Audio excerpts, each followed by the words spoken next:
Rising in the east, tale as old as time, song as old as rhyme, Beauty and the Beast. Tale as old as time, song as old as rhyme, Beauty and the Beast.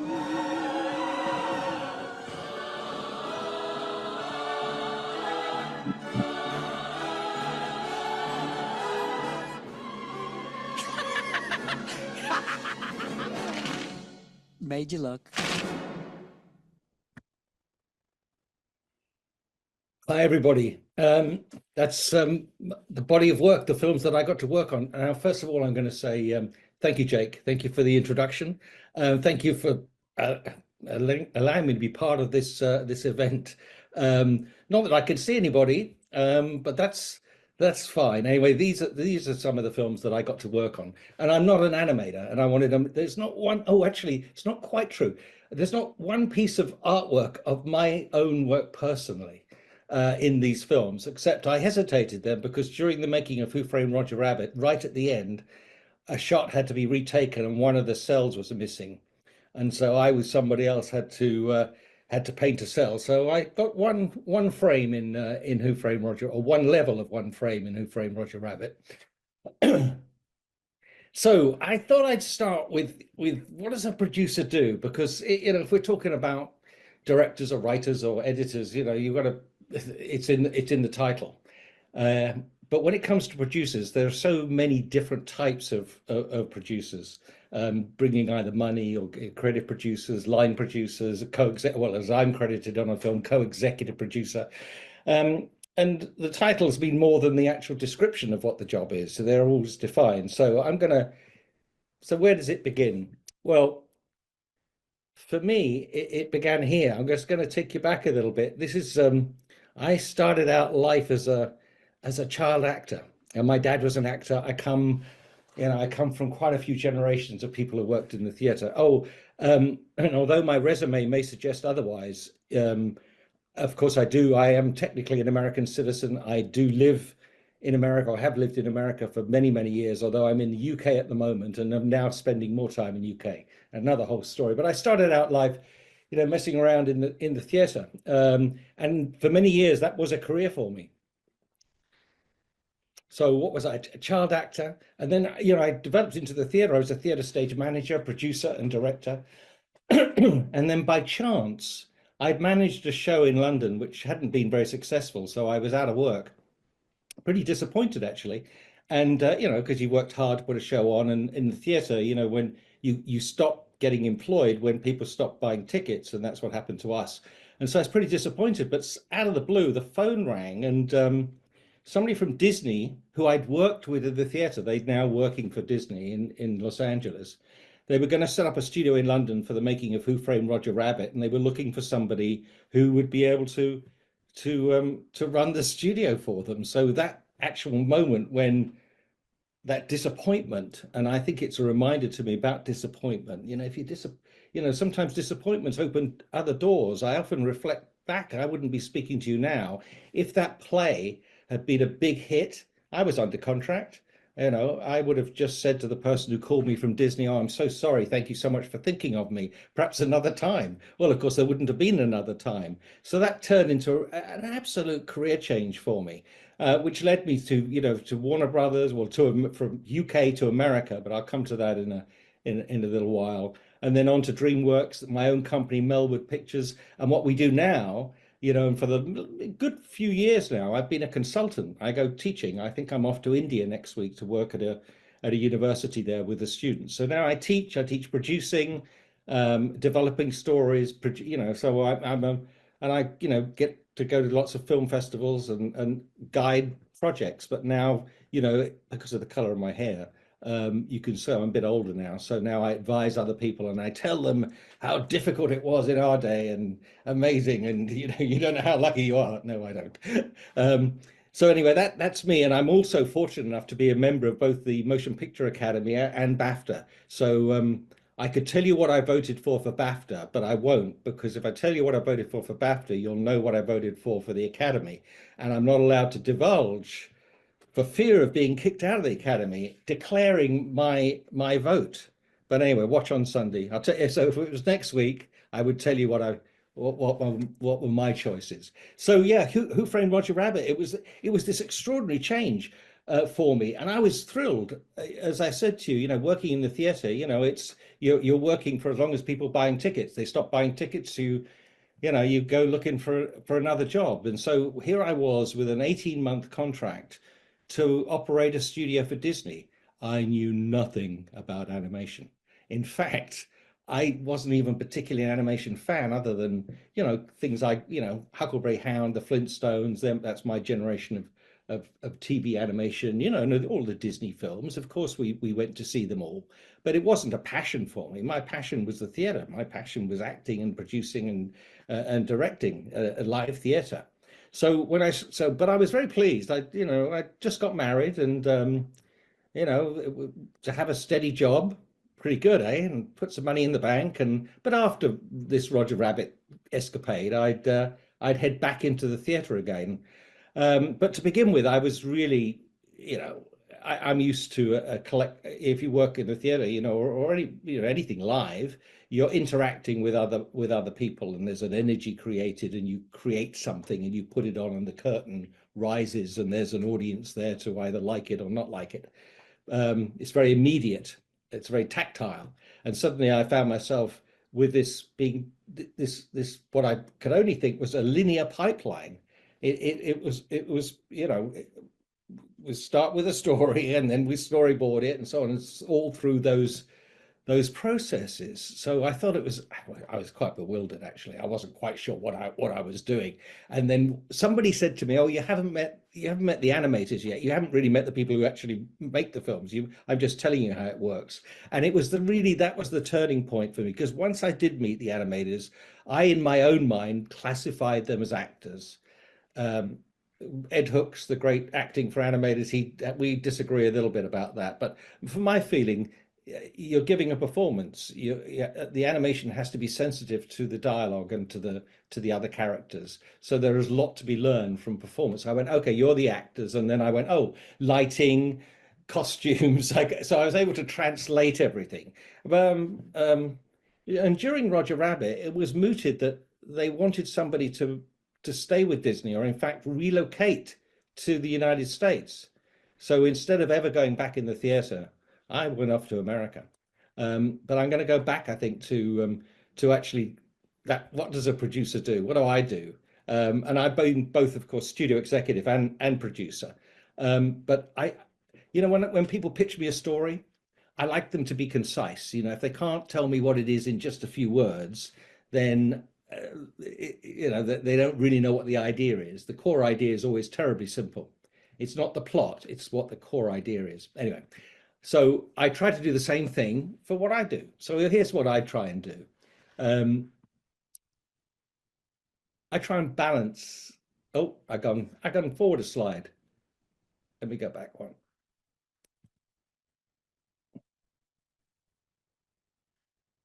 All right. I was getting.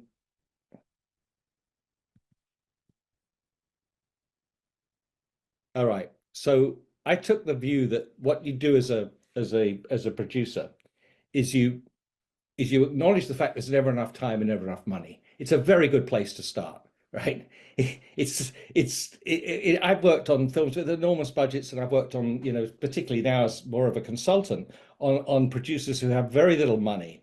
But it's trying to figure out how to, what to do with that money. And so my little mantra is it's all about it's how you use the time and how you spend the money. And you acknowledge that it's finite. And in fact, probably some of the worst films ever made were films that had out of control budgets. Cleopatra, um, is it Heaven's Gate or one of them? They were. I'm not. I think that's not the right movie. But literally out of control. So instead of being, it's a half glass half full thing really. You think about what you do have rather than what you don't have. It's a much healthier place to be, and these films take a long time. So just get that into your head. So um, three key ingredients when you are doing story, and what I have to always look for. So I'm going to, let me share those three ingredients for you.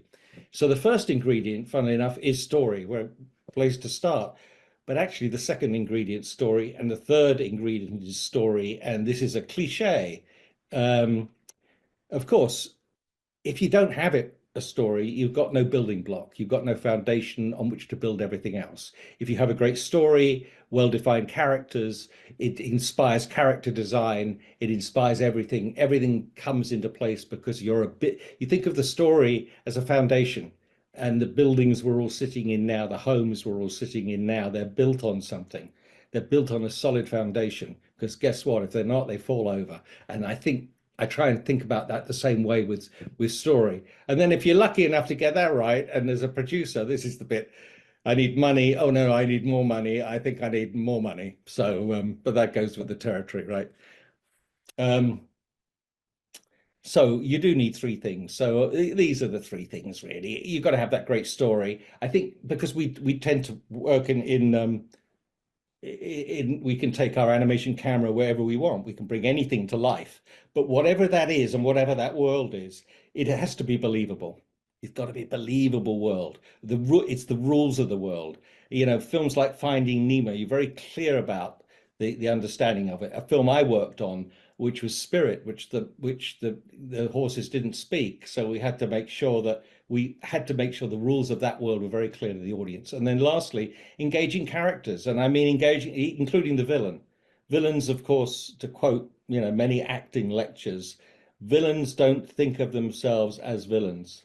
They think of themselves as heroes. So creating very real, engaging characters that you want to spend time with. I think they're the three building blocks really of making an animated film or anything.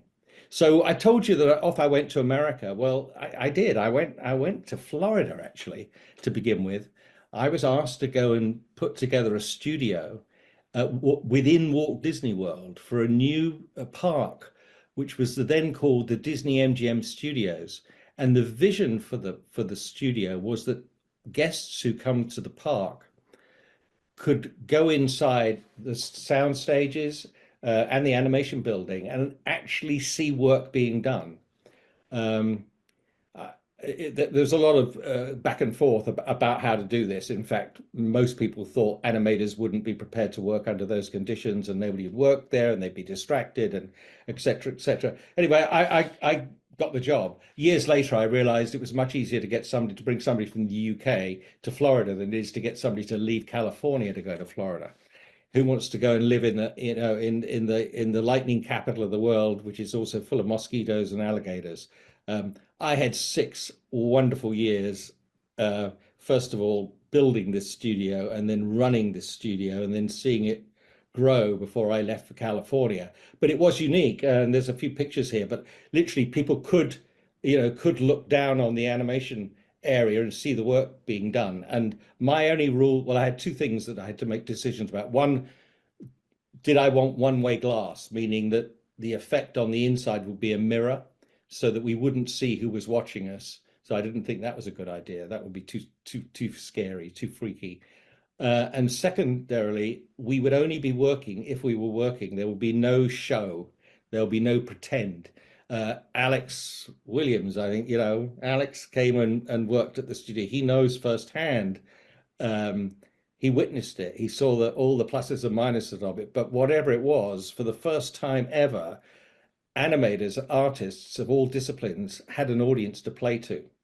And whenever you did look up at the glass, you just saw people saying, "Oh my God, what a cool job! Isn't that fantastic?"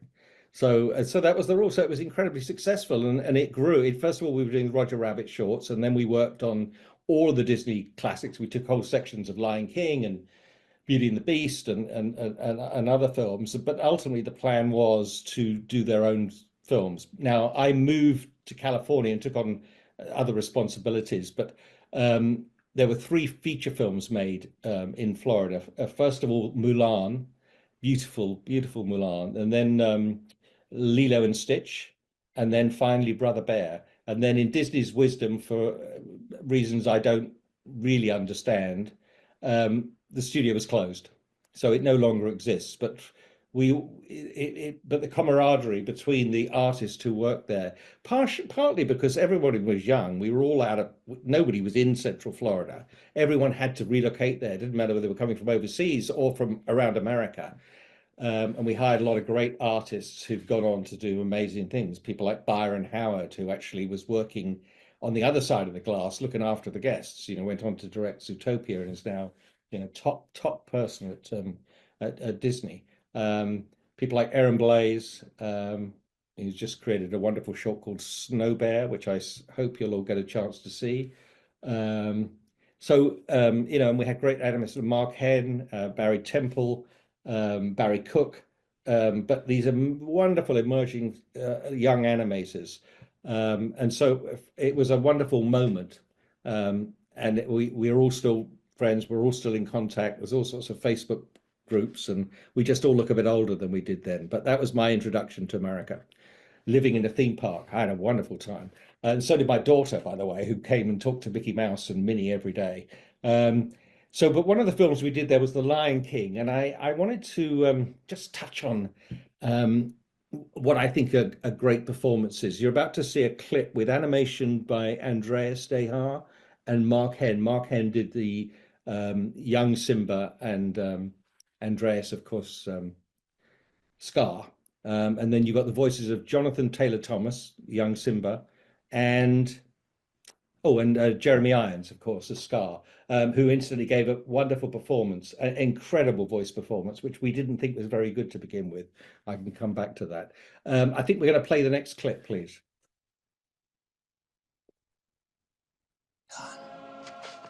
There were wildebeest and he tried to save me. It was an accident. I didn't mean for it to happen. Of course you didn't. No one ever means for these things to happen. But the king is dead. And if it weren't for you, he'd still be alive.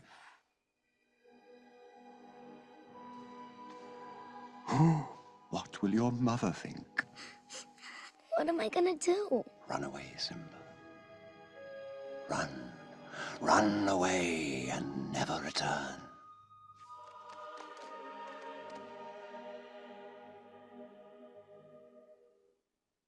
Kill him.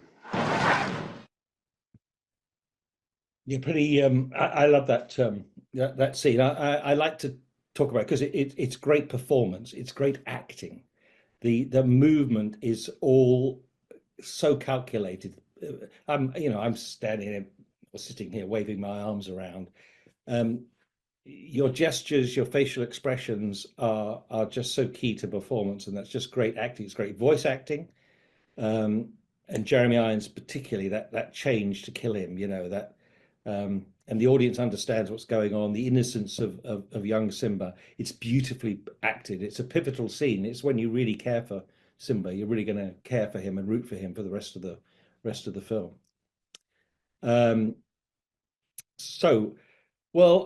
Interestingly, I had a great. I just let me finish up on Disney. So we were very successful. I was there many years, and I kept getting promoted. It was very nice. I went over there as a director, not the director of the films, a director of operations sort of thing, recruited, bringing the whole concept of the studio together. And then I was asked to open a studio for Disney in Paris, which would ultimately be part of Disneyland Paris. But to begin with, it was to take over the studio in Montreuil, where the wonderful Britzy brothers were in charge of the studio. We brought them to America principally to work on Hunchback of Notre Dame, of course, being French. And in fact, the whole first 10 minutes of the movie, they storyboarded that. That's their work. It's fantastic. But the idea was that we would take on the Paris studio. It'd be another satellite for us, because when we opened the second gate, and to begin with, the original Disneyland Paris was to have a second gate, a studio. Now, all of that, for various reasons, never happened. But I was very much part of that planning and how that might be set up. But first of all, we had to build a proper feature animation studio in Paris, because what the Britzy brothers had been doing was doing television animation, or working for the TV group. And they'd just done a Goofy movie. It's a very fine work, Kevin Lima directing. But we had to bring it, that was the television division. It's another whole group within Disney. So we set up the feature animation studio in Paris, and we did Runaway Brain there. And then ultimately Tarzan there. So I had a responsibility of setting that up and running it, but then also moving to California, but also operating the California studio. So for a time, I was in charge of all three studios and flying quite a lot, actually. But that was so I was growing with them. And then there was a huge departure. Frank Wells, one of the chief executives, Michael Eisner's partner, was killed in a helicopter accident. Jeffrey Katzenberg left to start DreamWorks, and the world fell apart, and the opportunities came soaring in. And there was a huge opportunity for me, and it was to go to Warner Brothers as president of the division in the toughest of times, I might say, because, of course, with DreamWorks starting and Warner Brothers deciding to create an animation studio, where did all the animators work? Where did all the executives work? Where were all the directors? Well, of course, they were all at Disney. So for a time there, I used to say to people, there are not enough animators working today to animate all of the projects that everybody wants to make. I mean, if you thought there weren't enough actors to be in all the films that we wanted to produce, we'd laugh at that. There's a sort of saying that at any one time, only 10% of the acting community is actually working. That there's a cream at the top, but for most people, it's a struggle. Well, we reversed that in animation during this time, and so it was a fantastic opportunity for me. But it was also a very challenging time trying to operate a studio. But immediately I arrived at Warner's, I was put on to Space Jam, because I'm the guy who worked on Who Framed Roger Rabbit and the live action animation combo. Unlike Roger Rabbit, which was so carefully planned and thought out, Space Jam was a bit of a free-for-all, probably for the right reasons in the end. But for example, when the whole basketball scene with Michael Jordan, in the end, we just had him do moves, do stuff. And then we put the animation around whatever he was doing. And that, as I said, that probably was the best way to do it. But at the time, people were just tearing their hair out. Incidentally, I thought both Bob Hoskins and Michael Jordan were excellent in their performances. Partly Michael, the camera just loves him. Cameras just love certain actors. He just looks so cool on camera, so good. But I thought he was good. I thought he was a very good straight person to Bugs. I thought he was excellent. He also did something which is really what I thought made Bob Hoskins' performance so wonderful. And Bob has to do much more of this than Michael. But it was Bob's performance that made you believe that Roger was there. I know we could see him, but you knew, because he was able to focus very, very closely.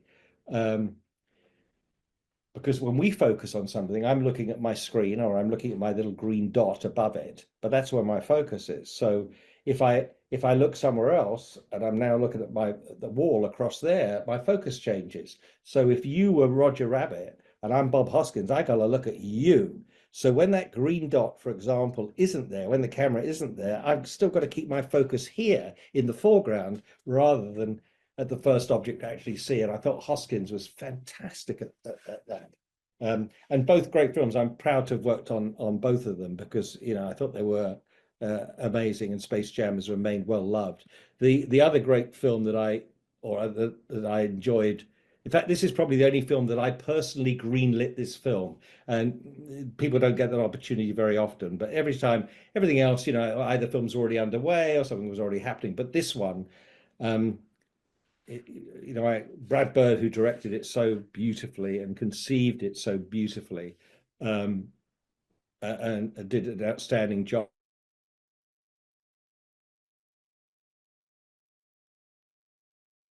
And all the projects we had in development, and asked him, he spotted this one and said, "I want to do this."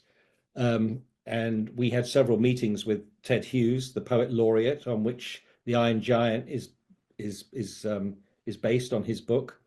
And although Ted didn't ever see the completed film, he did see the animatic, and he gave approval for the film, which was a huge relief to me because we had really changed a lot. And in fact, what Warner Brothers had first bought was a rock opera, which was first performed in London. It was the Iron Man, because that's reasons than just because of Marvel or whatever. The name had to be changed from it to the Iron Giant. But it was actually a rock opera written by Pete Townsend of The Who and presented at the Young Vic Theatre. And that's what Warner Brothers bought. And when I arrived, it was sort of there, but it wasn't really working. And then when Brad came along and spotted it and said, "I want to do that," we had this great, well, one day we sat talking and he said, "The songs don't work." And I said, we agreed that we should cut the songs. That's one of the most interesting phone calls or memorable phone calls I've ever made, because I had to call Pete Townsend of The Who. And of course, of my age and my generation, literally, well, their most famous song is one of them is "My Generation," and it was my generation. I was a kid in school, it's The Who. So I had to call a rock icon and tell him we were really cutting every single song, every single piece of music. We didn't, because we wanted to set it in the 1950s in America and move it.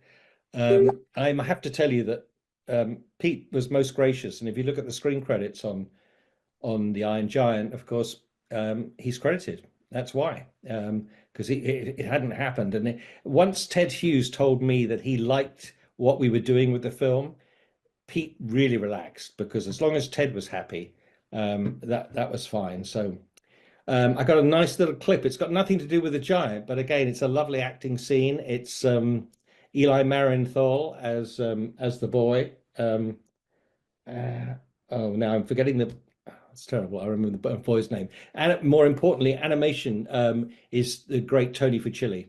Again, wonderful bit of acting, great bit of performance, lovely camera work.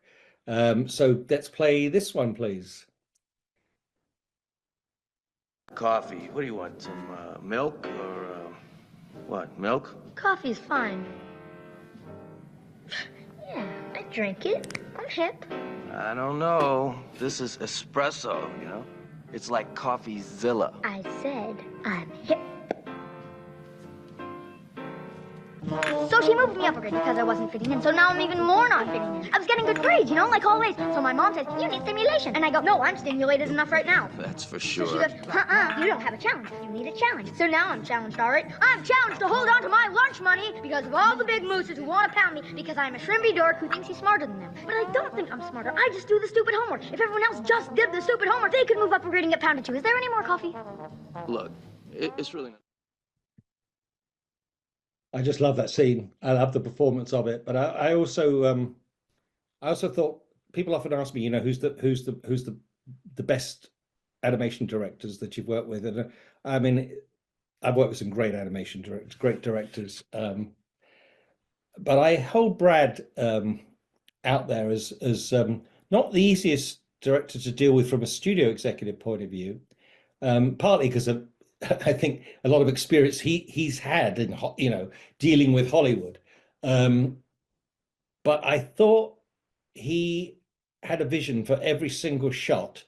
So when you did a scene issue, he knew exactly what he wanted, and sometimes I think in animation we're a bit too keen to sort of say, "Oh well, go and have a play with it and see whatever how you feel." Brad has such a clear vision, even comes to where the camera is, what the camera's looking at. In fact, there's a famous story of when he went to, after Iron Giant, the following years, of course, he went up to he went up to Pixar. Now, what would it have been? What was the first? Was it Ratatouille he went on to first? Anyway, but they were talking to him about what they were building in terms of modeling, the sets they were modeling, and Brad just suddenly said, "Oh, I don't need that over there. The camera's never going to be looking that way." And they went, "Oh no, no, we build everything because that's how John, meaning John Lasseter, likes it, because he wants to be able to, change his mind or move it around." And Brad said, "No, no, no, you can build it if you want, but I'm not using it." And it just demonstrates that he's very, very clear about, and therefore he's very, very clear about the pacing and what pacing he needs out of every single scene in the movie. So there's a beautiful arc. So I just thought to set him aside. Really, he's also a good writer. Although he co-wrote the Iron Giant, or the adaptation of the Iron Giant, with the wonderful Tim McCann, excellent, and together they crafted, I think, something great. It didn't do the greatest business at the box office, but it's, I think, turned into a bit of a classic. It was released at the wrong time of year. I tell you, by then I think I'd gone over to DreamWorks and was, of course, then working on Spirit Stallion of the Cimarron, the horse movie, which was fantastic. But it was then from there that I went freelance. Really, I had a deal at DreamWorks for some years, but then went into the freelance community. And because I saw, because of the technology changes, when I first worked in animation, only Disney could make these films. But as computer animation came around, um, and because of the success of Disney's animation and other studios creating animation, and the cost of hardware and software becoming within reach, I think it's a bit like for live action with the digital camera coming along. It just opened up the, you weren't constrained by film stock, as we weren't constrained by, when I was first installing computers, SGIs at $250,000 per computer or per setup. That's what I think what we budgeted is 25 years ago, a long time ago as well.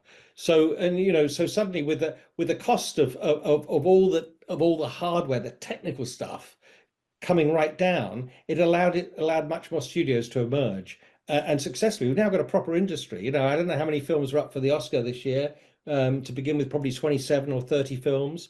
When a lot of the films you've seen today, in those years, only 2 or 3 animated films would have been released in a whole year. There's now an Oscar for the best animated film. All of these things have come about. We've got a proper, highly respected industry and a highly profitable industry. And of course, for animation, it's everywhere, right? Animation touches everything, right? It's used in every, TV commercials, visual effects, gaming. It's all animation. So we're everywhere. We, the animation community, are everywhere. And this isn't everywhere that I'm going to touch on, which is that during my tenure at Disney, I became the interface with UNICEF on behalf of Roy Disney, Walt's nephew, because through meeting some people at UNICEF, they realized that they may be able to communicate health and social messages into developing countries if they could depict the message as not being of a particular type, i.e., not human. Not, they could take out religion, they could take out color, they could take out ethnicity, because it would be an animated character. So we created animated characters, and went on to animate, not me alone, but with many, many studios around the world, animated all the international rights of the child, created films in Ecuador about immunization and iodized salt in the diet. In fact, that's a little character on down at the bottom right there. That's Maximo. So I did this film down in Ecuador with a local studio. But this character became so popular that we discovered later, or UNICEF discovered later, that a local politician had tried to adopt it as part of his logo. So that was a very interesting period to just really understand another power of animation. It's a great storytelling tool. There's no doubt about it. It's magical, and it's given me a magical time, having worked on, being fortunate enough, right place, right time, to work on these films. But animation is such a powerful tool. Oh, I know what I wanted to share this with you. I might have to put glasses on. And it's quite funny actually, because the screens are, can I move the screens to the, anyway, this is a quote, because I've touched on this because just a few years ago, as you probably all remember, and that all movies were going to be made in 3D, right? It was it was the way of the future. Audiences, and everything converted to 3D. It had nothing to do with making 3D movies. It had everything to do with getting the exhibitors, that's the cinemas, to convert to digital projectors, because an offset of the digital projector is you can project in 3D. It's a little bonus you get. It wasn't designed to do that. And so the studios said, well, we're going to make these movies, they're all in 3D, you'll be able to charge a higher ticket price. And of course, for some years, it did happen. So, this is a quote from a studio executive, which I like this quote. He says, well, while I have the confidence in the staying power of the three-dimensional film, I do not contend it will be the only means of visual expression for the future. I got another bit here. I believe it's likely that films will be made in a number of different forms. I think that's quite good, depending on which is the most desirable for a particular type of story. So I picked up on this quote because the word story is there, but also what I really love about this quote is this. This is Jack Warner in 1953. A very interesting time in our business, as indeed you're in a very interesting time now. Because television had arrived and the studios were so concerned that people would stay at home. Why go out when you stay at home and watch TV? It's sounding familiar, right? And so the studios went through a whole thing of inventing technologies. There was smelly vision, there was Sensurround, 3D, Technicolor, all the biggest Cinerama. There were so many things there. But what this studio executive said is right. It's just about the story. It's just story. So, and I'm going to finish on a quote of Walt Disney's, which is, fantasy is really convincing. Oh, I got to put my glasses on to see it's good. I always think I can see. Fantasy, if it's really convincing, can't become dated for the simple reason that it represents a flight into the dimension that lies beyond the reach of time. I just really like that. That's fantasy. It reminds us of the fantasy world that we're in, and we are in extraordinary times, right?